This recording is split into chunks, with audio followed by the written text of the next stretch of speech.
இங்க எந்த ஒரு நல்ல திட்டத்தையும் நோக்கத்தையும் நீங்க செய்யணும்னா யூ நீட் வெல்த். ஆமென்.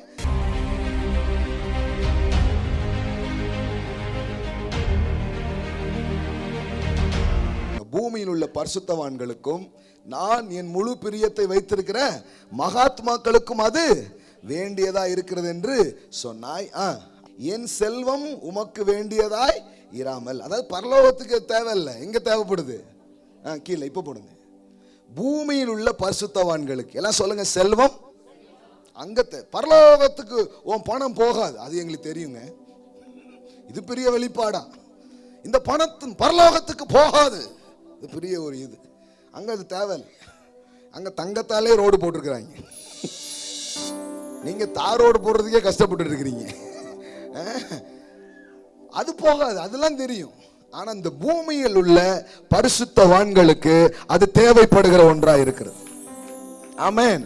இங்க எந்த ஒரு நல்ல திட்டத்தையும் நோக்கத்தையும் நீங்க செய்யணும்னா யூ நீட் வெல்த். ஆமென். இதுக்கு முன்னாடி சும்மா காகிதம் போல் இருந்தது, ஆனா உன் கையில வந்த உடனே அதுக்கு ஒரு நோக்கம் வந்துடுச்சு.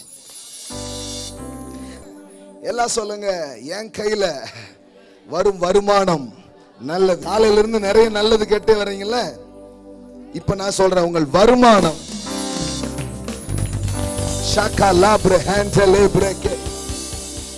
மக்கள் பாத்தீங்கன்னா போதும்னாலும் அவங்களுக்காக தான், வேணும்னாலும் அவங்களுக்காக தான். நம்ம அடுத்த நிலைக்கு வந்துடணும். நம்ம கடவுளுடைய நோக்கம் இருக்குதுங்க. நான் சும்மா எனக்காக வாழ வரல, நான் எதுக்காக வந்திருக்கிறேன்னா அவருடைய திட்டத்தை நிறைவேற்றுவதற்கு. இதுவரை இல்லாத செல்வம் என் கையில் வரும். ஆமென். உங்களிடத்தில் பணம் வருவது நியாயம், உங்களிடத்திலே இதுவரை இல்லாத செல்வம் வருவது நியாயம். ஏன்னா கர்த்தர் இந்த செல்வத்தை உண்டாக்கும் பொழுது, இந்த பொருளை உண்டாக்கும் போது அதுக்கென்று ஒரு நோக்கத்தை என்ன பண்ணிருக்கிறாரு, உருவாக்கி இருக்கிறார். எல்லாம் சொல்லுங்க, மணி வித் மிஷன். எல்லாம் சொல்லுங்க, பணத்திற்கு ஒரு நோக்கம் இருக்கு, பதவிக்கு ஒரு நோக்கம் இருக்கு.